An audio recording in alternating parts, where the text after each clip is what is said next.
स्वागत है दोस्तों आपका हमारे चैनल पर। मेरा नाम है मुनीश। क्या आप जानते हैं कि आप हमेशा इंटरनेट पर ट्रैक किए जाते हैं। इंटरनेट से जुड़ी कोई भी गतिविधि जो आप करते हैं, जैसे Google search, comment, like, share, app downloading और किसी वेबसाइट पर विजिट करना, उससे आप इंटरनेट में एक ट्रेल सा बनाते हैं जिसे डिजिटल फुटप्रिंटिंग के रूप में जाना जाता है। जी हाँ, आपकी सभी गतिविधियाँ कुछ संगठनों के लिए उपयोगी हो सकती हैं। आप ऑनलाइन कुछ भी खरीदने के लिए गूगल पर सर्च करते हैं तो सोशल मीडिया के सभी प्लेटफॉर्म आपको सर्च प्रोडक्ट के बारे में विशेष रूप से जानकारी देना शुरू कर देते हैं। डिजिटल फुटप्रिंटिंग, कभी कभी इसे डिजिटल शैडो या इलेक्ट्रॉनिक फुटप्रिंटिंग के नाम से भी जाना जाता है। डिजिटल फुटप्रिंट वे ट्रेस करने योग्य डेटा और गतिविधि है जिससे कोई यूजर्स इंटरनेट पर छोड़ता रहता है। जब भी आप किसी वेबसाइट पर जाते हैं या फिर ईमेल भेजते हैं, ऑनलाइन फॉर्म सबमिट करते हैं या ऑनलाइन कोई भी अन्य ट्रैक करने योग्य कार्रवाई पूरी करते हैं, तो आप अपने डिजिटल फुटप्रिंटिंग में कुछ ना कुछ जोड़ते रहते हैं। इंटरनेट की शुरुआत के तुरंत बाद डिजिटल फुटप्रिंटिंग का अस्तित्व शुरू हो गया था।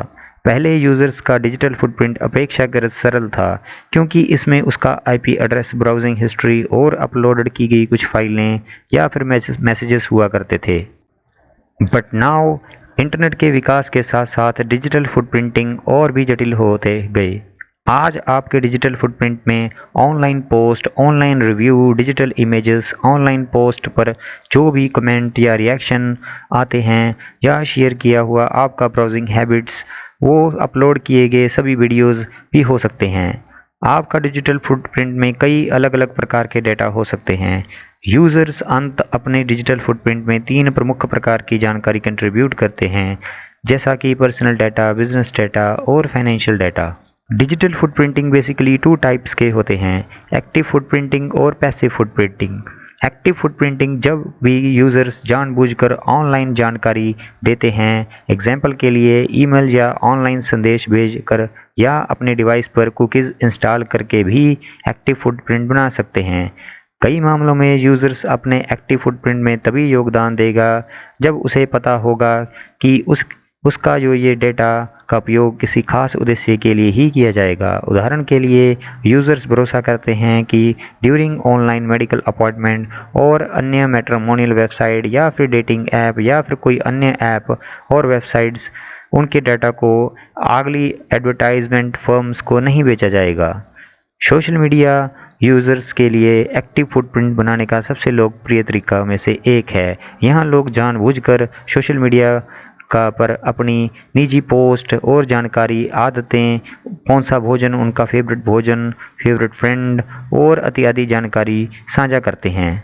अगर पैसिव फुटप्रिंटिंग की अगर बात की जाए, अक्सर बिना जाने समझे एक पैसिव डिजिटल फुटप्रिंट में भी लोग योगदान देते हैं। एक पैसिव डिजिटल फुटप्रिंट वह डाटा है जिसे आप बिना जाने यानी कि विदाउट नोइंग ऑनलाइन छोड़ देते हैं। फुटप्रिंट यूज़र्स के आईपी पते को ट्रैक कर सकता है, यह कब बनाया गया था, यह कहां से आया, और बाद में फुटप्रिंट का एनालिसिस भी किया जा सकता है। उदाहरण के लिए, कोई वेबसाइट आपके कंप्यूटर का आईपी का पता, यहां तक कि आपके ब्राउजिंग हिस्ट्री को भी स्पष्ट जानकारी बिना आपके जाने वे कलेक्ट कर सकते हैं। आपका पैसिव फुटप्रिंट तब भी बढ़ सकता है जब कोई वेबसाइट या सोशल मीडिया प्लेटफॉर्म आपकी अपेक्षा से ज़्यादा जानकारी एकत्रित करना शुरू कर देते हैं। इसका इस्तेमाल फ्यूचर एडवर्टाइजमेंट के लिए, आपको टारगेट कस्टमर बनाने के लिए भी किया जाता है।